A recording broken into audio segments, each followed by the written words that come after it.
ರಾಜ್ಯದಲ್ಲಿ ಇವತ್ತು ಕಾಂಗ್ರೆಸ್ ಸರ್ಕಾರ ಅಧಿಕಾರದಲ್ಲಿದೆ, ಆಡಳಿತ ನಡೆಸ್ತಾ ಇದೆ. ಈ ಸರ್ಕಾರ ಬಂದು 9 ತಿಂಗಳು ಆಗಿದೆ. ಈಗಾಗಲೇ ತಾವೇ ನೋಡ್ತಾ ಇದ್ದೀರಿ, ರಾಜ್ಯದಲ್ಲಿ ಇವತ್ತು ಅಭಿವೃದ್ಧಿ ಅಂತಕ್ಕಂಥದ್ದು ಶೂನ್ಯ. ರಾಜ್ಯದಲ್ಲಿ ಕಾಂಗ್ರೆಸ್ ಸರ್ಕಾರ ಬಂದ ಮೇಲೆ ಯಾವುದೇ ರೀತಿ ಅಭಿವೃದ್ಧಿ ಕೆಲಸ ಕಾರ್ಯಗಳು ಯಾವುದೇ ಕ್ಷೇತ್ರದ ವಿಧಾನಸಭಾ ಕ್ಷೇತ್ರದಲ್ಲಿ ನಡೀತಾ ಇಲ್ಲ. ಭಾರತೀಯ ಜನತಾ ಪಾರ್ಟಿ ಶಾಸಕರು ಇರ್ಬೋದು, ಯಾವುದೇ ಪಕ್ಷದ ಶಾಸಕರು ಇರ್ಬೋದು, ಅಭಿವೃದ್ಧಿಗೆ ಅಂತಕ್ಕಂಥದ್ದು ಮರೀಚಿಗೆ ಆಗಿದೆ. ಮಾನ್ಯ ಮುಖ್ಯಮಂತ್ರಿಗಳು, ಒಬ್ಬ ಅನುಭವಿ ಮುಖ್ಯಮಂತ್ರಿಗಳು ರಾಜ್ಯದಲ್ಲಿದ್ದಾರೆ, ಆದರೆ ಯಾವುದೇ ಒಬ್ಬ ಶಾಸಕರಿಗೆ ಅನುದಾನವನ್ನು ಕೊಡ್ತಾ ಇಲ್ಲ, ಅಭಿವೃದ್ಧಿ ಕೆಲಸ ಕಾರ್ಯಗಳು ಆಗ್ತಾ ಇಲ್ಲ. ಇವತ್ತು ಜನ ಶಾಪ ಆಗ್ತಾ ಇದ್ದಾರೆ. ಇವತ್ತು ಹೊಸ ಶಾಸಕರನ್ನು ಆಯ್ಕೆ ಮಾಡಿ ನಮ್ಮ ಗ್ರಾಮದಲ್ಲಿ, ನಮ್ಮ ಕ್ಷೇತ್ರದಲ್ಲಿ ರಸ್ತೆಗಳು ಆಗ್ತದೆ, ಶಾಲಾ ಕೊಠಡಿಗಳು ಬರ್ತದೆ, ಆಸ್ಪತ್ರೆಗಳು ಆಗ್ತದೆ. ಈ ರೀತಿ ಕನಸನ್ನು ಹಿಡ್ಕೊಂಡು ಇವತ್ತು ಶಾಸಕರನ್ನು ಗೆಲ್ಲಿಸಿದ್ದಾರೆ, ಕಾಂಗ್ರೆಸ್ ಪಕ್ಷನ ಅಧಿಕಾರಕ್ಕೆ ತಂದಿದ್ದಾರೆ. ಆದರೆ ದುರಾದೃಷ್ಟ ಅಂತ ಹೇಳಿದ್ರೆ, ಮಂಜುಳಾ ಮಣ್ಣಿನ ಆಭರಣ ತಯಾರಿಸಿ ತಿಂಗಳಿಗೆ 80,000 ಗಳಿಸ್ತಿದ್ದಾರೆ. ನೀವು ಕೂಡ ಅವರಿಂದ ಕಲಿಬೇಕಾ? ಅವ್ರ ಜೊತೆ ವಿಡಿಯೋ ಕಾಲ್ನಲ್ಲಿ ಮಾತಾಡಬೇಕಾ? ಈಗಲೇ ಫ್ರೀಡಮ್ ಆ್ಯಪ್ ಡೌನ್ಲೋಡ್ ಮಾಡಿ.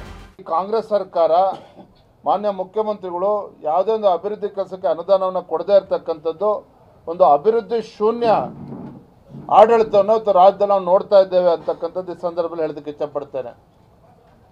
ಇವತ್ತು ಬೆಲೆ ಏರಿಕೆ ಅಂತಕ್ಕಂಥದ್ದು ಸಾಮಾನ್ಯ ಆಗಿತ್ತು ಕರ್ನಾಟಕ ರಾಜ್ಯದಲ್ಲಿ. ಹೊಸ ಸರ್ಕಾರ ಬಂದ ಮೇಲೆ ಇವತ್ತು ಸ್ಟ್ಯಾಂಪ್ ಡ್ಯೂಟಿ ಜಾಸ್ತಿ ಮಾಡಿರ್ತಕ್ಕಂಥದ್ದು ನೋಡ್ತಾ ಇದ್ದೀರಿ. ಇವತ್ತು ಮಹಿಳೆಯರಿಗೆ ಉಚಿತ ಬಸ್ ಅಂತ ಹೇಳ್ತಾರೆ, ಮಹಿಳೆಯರಿಗೆ ಉಚಿತ ಬಸ್ಸನ್ನು ಪ್ರಯಾಣ ಅವಕಾಶ ಮಾಡಿಕೊಟ್ಟಿದ್ದಾರೆ. ಆದರೆ ಮನೇಲಿರ್ತಕ್ಕಂಥ ಗಂಡು ಮಕ್ಕಳು ಇವತ್ತು ಬಸ್ ಚಾರ್ಜ್ 50 ರೂಪಾಯಿ ಕೊಡೋ ಕಡೆ 100 ರೂಪಾಯಿ ಕೊಡ್ತಾ ಇದ್ದಾರೆ, 100 ರೂಪಾಯಿ ಕೊಡ್ತಾ ಇರೋ ಕಡೆ 200 ರೂಪಾಯಿ ಕೊಡ್ತಾ ಇದ್ದಾರೆ. ಅಂದರೆ ಒಂದು ಕೈಯಲ್ಲಿ ಕೊಡ್ತಕ್ಕಂಥದ್ದು ಮತ್ತೊಂದು ಕೈಯಲ್ಲಿ ಕಿತ್ಕೊಳ್ತಕ್ಕಂಥ ಕೆಲಸ ಈ ರಾಜ್ಯ ಸರ್ಕಾರ ಮಾಡ್ತಾ ಇರ್ತಕ್ಕಂಥದ್ದು. ಇವತ್ತು ಏನು ಗ್ಯಾರಂಟಿಗಳನ್ನು ಹೇಳ್ಕೊಂಡು ಇವತ್ತು ರಾಜ್ಯದಲ್ಲಿ ಅಧಿಕಾರಕ್ಕೆ ಬಂದಿರತಕ್ಕಂಥ ಕಾಂಗ್ರೆಸ್ ಪಕ್ಷ ಕೇವಲ 20%, 25% ಫಲಾನುಭವಿಗಳಿಗೂ ಕೂಡ ಕಾರ್ಯಕ್ರಮಗಳು ರೀಚ್ ಆಗಿಲ್ಲ.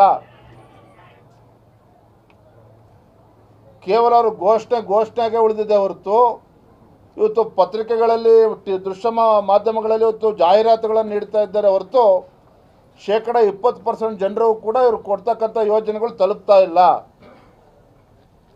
ನಾನಿವತ್ತು ರಾಜ್ಯದ ಮುಖ್ಯಮಂತ್ರಿಗಳು ನಾನು ಒತ್ತಾಯವನ್ನು ಮಾಡ್ತೇನೆ, ರಾಜ್ಯದ ಜನರಲ್ಲಿ ಏನು ಭರವಸೆನ ಕೊಟ್ಟು ಬಂದಿದ್ದೀರಿ ಆ ಭರವಸೆನ ಈಡೇರಿಸಬೇಕು. ಉದಾಹರಣೆಗೆ ಹೇಳೋದಾದರೆ, ಇವತ್ತು ಕಾಂಗ್ರೆಸ್ ಸರ್ಕಾರ ಅಧಿಕಾರಕ್ಕೆ ಬಂದರೆ ಇವತ್ತು ಸ್ವಸಹಾಯ ಸಂಘಗಳು ಇವತ್ತು ಗೌರವಧನ, ಅಲ್ಲಿರ್ತಕ್ಕಂಥ ಮಹಿಳೆ ಗೌರವಧನ ಜಾಸ್ತಿ ಮಾಡ್ತೀವಿ ಅಂತ ಹೇಳಿದ್ರು. ಅಂಗನವಾಡಿ ಕಾರ್ಯಕರ್ತರಿಗೆ ಗೌರವಧನ ಜಾಸ್ತಿ ಮಾಡ್ತೀವಿ ಅಂತ ಹೇಳಿದರು. 15,000 ರೂಪಾಯಿ ಮಾಡ್ತೀವಿ ಅಂತ ಹೇಳಿದ್ರು. ಅದ್ರ ಬಗ್ಗೆ ಚಕಾರನೂ ಕೂಡ ಇಲ್ಲ. ಆದರೆ ನುಡಿದಂತೆ ನಡೆದಿದ್ದೇವೆ ಅಂಥೇಳಿ ಇವತ್ತು ಮಾನ್ಯ ಮುಖ್ಯಮಂತ್ರಿಗಳು ತಮ್ಮ ಬೆನ್ನನ್ನು ತಾವು ತಡ್ಕೊಳ್ತಾ ಇರ್ತಕ್ಕಂಥದ್ದು ನಾವು ನೋಡ್ತಾ ಇದ್ದೀರಿ.